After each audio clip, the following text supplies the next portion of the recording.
Welcome. Welcome to Realign to Thrive with Facebook Live. I'm Diana Lockett. I am your host, and I am super excited today to welcome Dr. Jasmine Sandoval. Did I say that correctly, Jasmine? Close enough. Sandoval, just let it slur. Sandoval. Dr. Jazz grew up with uncertainty in her cultural and home experiences with very vastly different worlds. And today she's a mom, she's a leader in the nursing industry, and she's a life learner who aspires to never become complacent in her life. And to make sure that that doesn't happen, she has created and is the host of Comfort Kills, where she continues to challenge the status quo by sharing inspirational stories about unimaginable loss, unbelievable courage, and undeniable miracles. And Jasmine inspires the empowerment of leadership, of mindset, and of transformation in the world today. And I had the privilege to meet Jasmine and to be interviewed for her podcast, which I understand will be aired sometime probably late summer or fall. Mm-hmm. And I look forward to you hearing that. For now, please join me and welcome Dr. Jasmine on our show today. Welcome. Thank you, Diana. Thank you for the warm welcome. I'm very excited to be here and meet all of your guests. Thank you. So I just asked Jasmine where the Dr. Jazz comes from, and she explained to me that she actually has a doctorate in nursing. Mm-hmm. And I think it's amazing that you are doing the work that you're doing as a pediatric nurse. Mm-hmm. And I'm curious about your vastly different cultural upbringing. Okay. How that impacted you, the choices you've made in your life, mm-hmm. your decision to move into nursing, and then how you came up with Comfort Kills, which when people hear about that podcast, I think it's going to really resonate with a lot of people. I think your intention behind that podcast is unbelievable. It certainly spoke to me. So thank you. If you could share a little bit about your story. Sure. Now, if I digress, I do ask Diana if you can just redirect me to one of the other questions that you did ask there.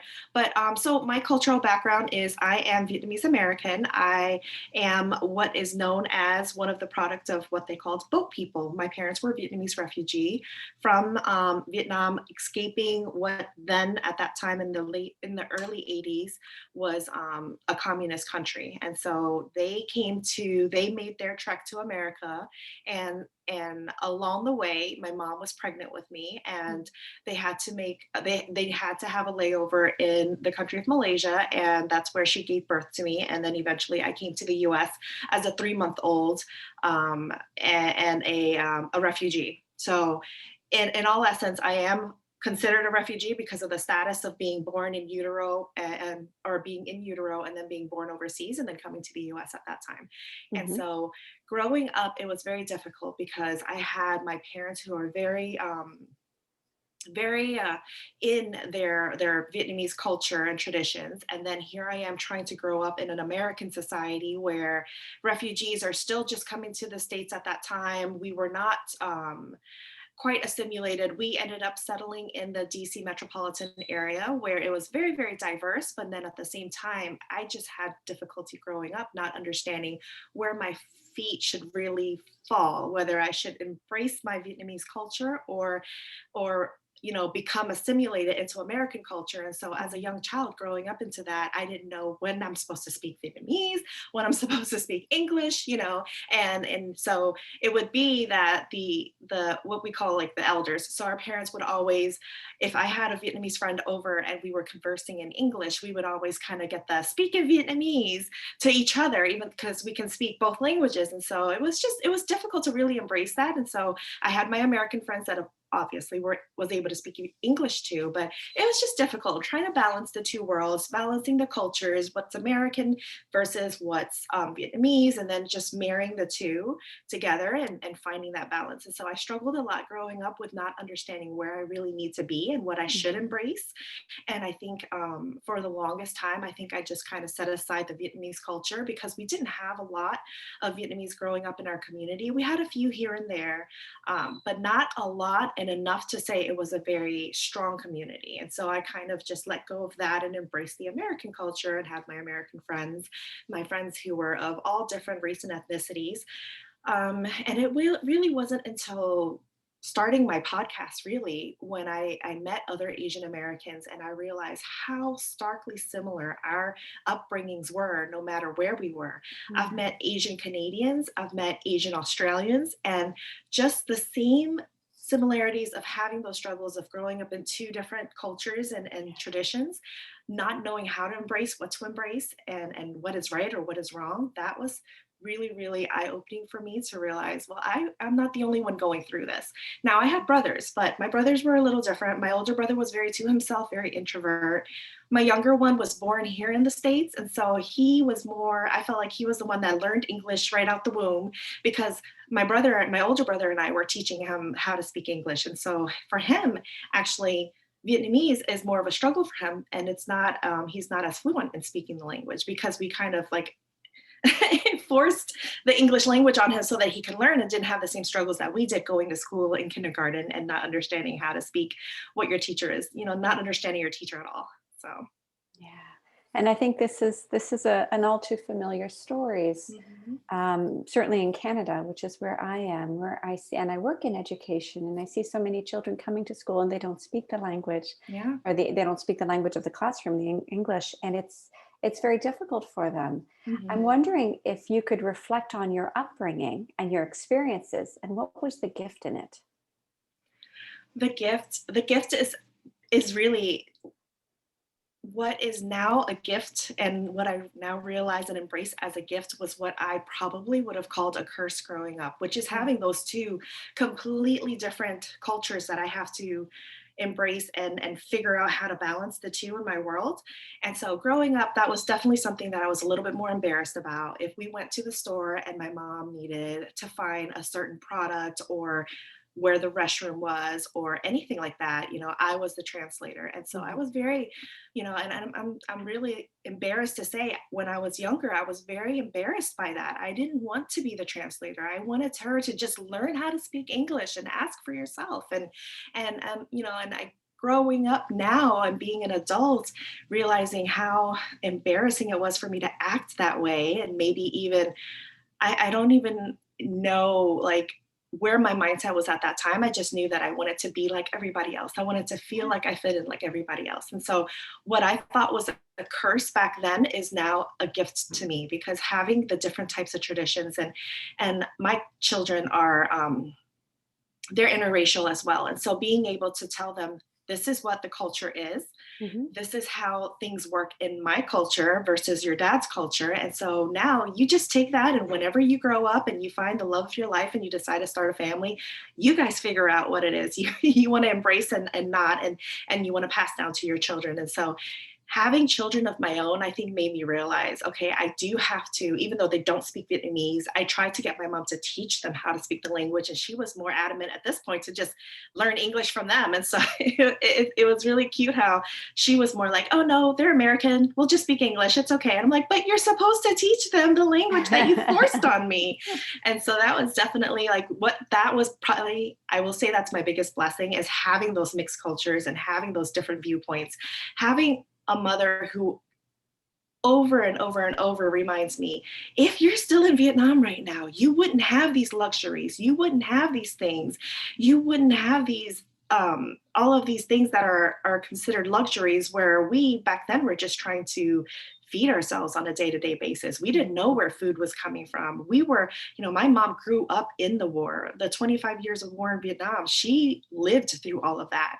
And I realize now, even as an adult, some of the things that she does, like when Y2K happened, when the Mayan calendar was ending, all those little things that happened, my mom responded in a very extreme kind of way with preparing for the end of the world. Mhm. And I only realized as an adult that that preparation that she did was a result of the trauma that she had growing up in war. And Mhm. so it really just allowed me to be more of a just a more I see the world from a different vantage point because of what my mom went Mhm. through and what she instilled in me. So Mm. I love that. As you speak to that, what comes to mind because I do a lot of work around trauma is mhm, generational trauma and the yes. impact of that potential on you and Mhm, possibly on you more as a little girl, but as an adult now, so wise and aware. This mhm, is this was mom's, this is me. and this is what I choose to pass on to my kids. And so Yeah. you're taking the opportunity, very consciously bringing light onto Yes. the generational trauma so that it doesn't unconsciously get passed forward. And I Mhm. really salute you for that, because that's a challenge in itself, and absolutely a gift to be able to see that. A Thank gift you. to your mom going back, like healing generations back, but Mhm. also supporting your kids moving forward. Yeah, yeah. Thank you. Thank you. I really appreciate that. My family members and I, we have this conversation often. Mhm. And my cousins who have also grown up with similar backgrounds, having parents who escaped the war and just or were refugees after the aftermath of the war, but just having those conversations and saying, how can we do differently for the next generation? We don't want to repeat the same mistakes that our parents made. So how can we continue to grow and evolve and Yeah. assimilate all the cultures that we have? My cousins all have, every single one of them, I think, have mixed cultured kids as well. And so we all try to we sit there and we have these conversations and we're just like, what can we do differently? How can we do differently? How can we do better? Our parents brought us here for a reason. They fought, and they went through as boat people. They struggled survival, and they came here for a reason. And it's for us Mhm. to do better with ourselves. And so those of us who are not embracing that and are just kind of willy-nilly living this luxurious life and not having any goals or any dreams of and ambitions of our own, we get on those cousins a little bit more, because we're just Yeah. like, you have to do better. Our parents didn't do what they did just for you to mooch off the government or do any of these things. They want you to be the best version of yourself. And so how can we continue to do that and then pass that on to our children? Yeah. As you say that, there's an expression that I use a lot about how I know that I have worked on it, how to turn my pain into purpose. And what I Hmm. hear you saying is you obviously have pain as well that you've turned into purpose, but you're turning Hmm. your parents' pain into Hmm. purpose by having Yes. these really authentic, open, real conversations as Hmm. this current generation of family members, that you are not going to let your parents' efforts be in vain. That Yes. there was an intention there that you get to embrace in Hmm. honor of all the pain that they went through. So Yeah. kudos to all of you. Keep having the Thank conversations. you. When we talk about the light and the darkness, the light something to achieve. It's something we do when we talk about the darkness. It's something we Hmm. do when we become conscious about what it is that we have gone through and what it is that we want to birth into the world. And so Yeah. let's talk a little bit about what you've been birthing lately. So how did you go from being a pediatric nurse Hmm. to launching this incredible podcast, Comfort Okay. Kills? Thank you. Thank you. Well, the podcast is my COVID baby, and so it was a Mhm. passion project for me. And I really just had these conversations with various people in my life, and we basically said, what can we do to inspire the masses? And I've always enjoyed the technical side of production and doing those things. Nothing formal that I've ever been through, but I just enjoyed it. The technical side of how to produce something. My daughter was an actress, and so I really kind of learned a lot Mhm. along the way with how things are done. And what I did was I thought, okay, let's just start putting feelers out there and seeing if people have incredible, inspiring stories to share. What started off as me wanting to be inspired by people who have taken a situation and turned it into a 6 7 figure income is what I was going for. But once I started doing my season 1 interviews and I realized that people who have come from here and have created this beautiful business came from a place of trauma and a place of pain. And that's when I shifted my focus from season 1 to season 2. And I said, all right, I told my husband, I'm like, all right, I'm going to channel my inner Oprah Winfrey. I need to get as much as I can and really look at people who have some sort of trauma, who've had some sort of pain and have turned that into triumph. And whatever their story may be, it doesn't have to be they're millionaires. It just has to be they've released a book to share with the world. And I wanted to become that platform. And so Mhm. that's where Comfort Kills has taken its direction since season 1 and its start is now I'm interviewing people who just have really inspirational stories, whatever it may be. My most recent episode that released this past week is about a woman who was at the age of 11, woke up from being drugged and found herself gagged and raped by 3 men.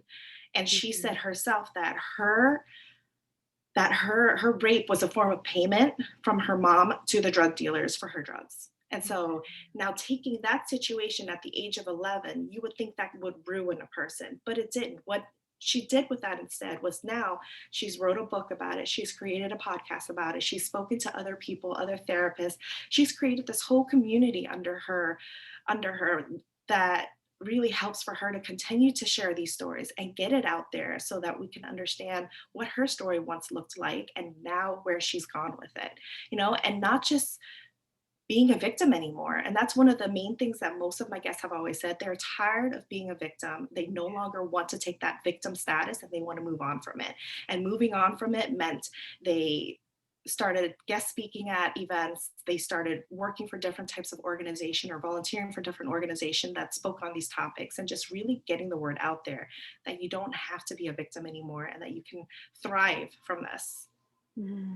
Yeah. And Brene Brown always talks about the difference between shame and guilt. And the only remedy for shame is to give it a voice. So these people that you're interviewing that are sharing their stories, and there's a lot of people that would say, oh my gosh, how could they share those stories? It's because when we, and I say we because that's what I do when I speak and I write as well, when we share our stories, we give other people permission to do it, and we take off the cloak of shame that keeps it stuck in darkness. It's the only path to healing. And it takes vulnerability. It takes authenticity. It takes immense courage.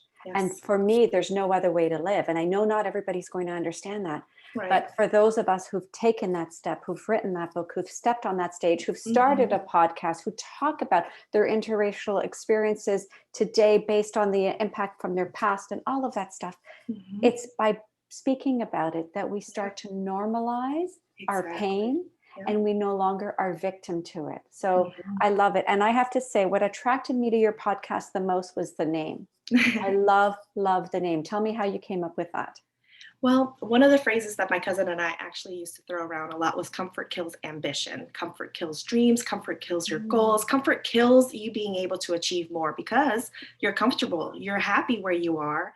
Maybe not necessarily happy-ist, but you're content. Content, yeah. You're content with the complacency. And for some people, that's okay. But for me and for those that I do know and we all don't think so. We all think that you have to get a little bit uncomfortable to take things to the next level, no matter what it is, no matter what it is, from my education with being a nurse and then getting my MBA and then getting my doctorate. Like, I continue to take it to the next level of uncomfortable, to the point where I'm pretty much at the place where they call it a terminal degree and I can't go any farther, but I'm still like, I can still take a creative writing class. I can still do this. I can still do a lot of other little things and continue to just expand my knowledge. And then, of course, the EKG, the heartbeat that you see in the logo itself, is just something that, it's a kind of a nudge to my healthcare background as a nurse.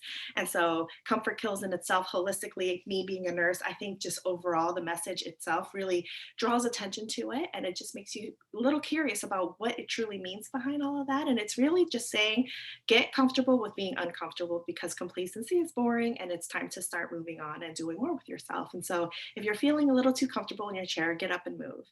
And so that's where it all kind of came from. Amen. I love that. I love that. It's so easy to want to stay in places of comfort, and there's no growth in comfort. And although we might have contentment, the way that I describe it is it's more of mediocrity than even contentment, right? There you go. And that's a shadow range. Shadows are the disowned parts of ourselves. That's a shadow range of mediocrity. It's like, we're just going to play small. We're going to just hide behind the veils that we've placed in front of us. But in doing so, we hide everything. We hide our potential to joy. We hide our potential to connection, deep connections. We hide our potential to really feeling fully alive, our life force, who we are. So this, I don't know why, but as we're talking, I'm just going to put it out there, Jasmine, that I'm seeing a book coming out from you. And I'm seeing a book that has like the compilation stories of the stories that you've had a chance to be gifted with, because I do believe of all the podcasts, and I do a lot of podcasts, of all the podcasts that I do, yours tends to attract the most uncomfortable stories, the ones that make us cringe and go, oh, I don't really know if I want to hear this, but Hmm. this is how we normalize and remove the shame. So Yes. I'm curious if there's one story that stands out. I mean, the one you mentioned a few minutes ago about the 11-year-old, very, Hmm. very powerful story. Is there any Hmm. other one that stands out to you that was a really difficult story for you to hear? There are so many. There are Yeah. so many. Everybody has so many different challenges that they've faced that I can't say there's one over another. So, I'm playing this like mama mode where I don't have a favorite. Um, but another one that I really enjoyed that I actually held on to his podcast so that I could air it during Mental Health Awareness Month, which is May right now. Mhm. And I aired it as the very first episode for the first Wednesday, which is when I release my episodes. It's Dr. Skip Mondragon, Donald Skip Mondragon, and he was a 26-year veteran. So a little bit more about me is I did join the U.S. Army when I was 18 years old, and so I'm very partial to veterans and their stories as well. And he was a 26-year veteran, and he came onto the show, and the show ended up lasting like an hour and a half, which is like the longest show I've ever had. But it was such great conversation that I did not want to stop it, and I left the entire thing raw and unedited for us for us to share with the world. And really, he came onto the show to say that depression is not for wimps and that we need to take away this macho men complex. And he's really speaking to our troops, but it's relevant to anybody and everybody. And we really need to take the stigma off of mental health. Stop trying to be a macho man and start embracing that this could be a problem and that there are solutions to it and there are resources to it. And that's all his retirement goal is at this point, is to just get that message out there, share his book, share his story, and then share stories that he has from other troops as well who has also been down that road. And that was an incredible, incredible interview that I would highly recommend anybody to listen to. But I just so much enjoyed his vulnerability that he just kind of like unveiled everything and just let it all. Even on the show himself he had said, I've never shared this before on anybody else's show, and I've done a lot of podcasts, but it just came Mhm. so organically that in our conversation that I really enjoyed that one as well. I've had others who have just really, a lot of them come from sexual abuse trauma, a lot come from child abuse trauma, and those are just the ones that I'm just like, wow, I don't even know what I would do if I was in that situation, if I was the Mm. one that can sit here and say I've been raped since I was 2. I have no idea what I would say or do or react and how my world would look these days. But for these people to come on and just share their story and just trust in me and being able to say, I trust Jasmine and I want to share this on your platform, is just really incredible. Yeah. Well, I will say from my perspective, Jasmine, when you interviewed me, your Mhm. level of compassion and just willingness to hold the space as the Mhm. story unfolds is why people come to you. Thank you. Thank Yes. you. So that episode that you're talking about with, is it Donald Skip Montalban? Is that Yes, correct? that's That correct. was aired in May. Yes, that was aired in May, I believe the Okay. first Wednesday in May. So that might have been 5/5, I think. So what we'll do is we'll make sure in the comments section, we'll Mhm. make sure to put the link for your podcast, Comfort Okay, Kills, and great. then I'll specifically find that episode and link it in as well, because we have a few more days of Mental Health Awareness Month. Yes. Let's give as much support as we can. Are there any final words that you would love to give the viewers? What's coming up for you? What you hope to see in the world? What is your wisdom that you'd like to share now as we come to an end?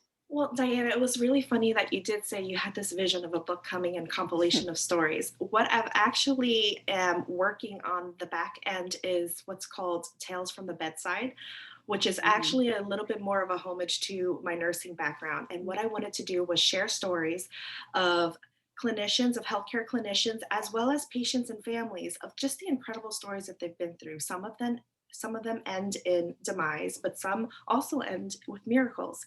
And so I really wanted to bring it all together. And I thought to myself, think, chicken soup for the teenage soul, bring those stories together and just share it. Because a lot of times, part of my doctoral project when I was in school was to I implemented a program that helped reduce burnout and compassion fatigue. And so my goal is to tell people, even healthcare professionals, you're not going through this alone and you don't have Mhm. to go through this alone. And people have stories of they will share, more than willing to share. If we just take out some of the alias and keep patient health information private, Mhm. they're more than happy to share these stories and their journeys as a healthcare professional and how they were able to overcome that as well. And so that was actually a project that I was working on, and I haven't fully, like, it's not fully there yet, but I also see the need in creating something for Comfort Kills as well. The stories are already there. I've already done the interview. All I have to do is really write it up and then double check and make sure that it's okay with each of the guests that I'm telling their story in this kind of way and let them edit their own stories. I think that would be pretty incredible as well. So I thank you so much for that. Yeah. And you know, something that was always in my mind is now coming into fruition because you verbalized it, and I'm realizing how much of a need there really is.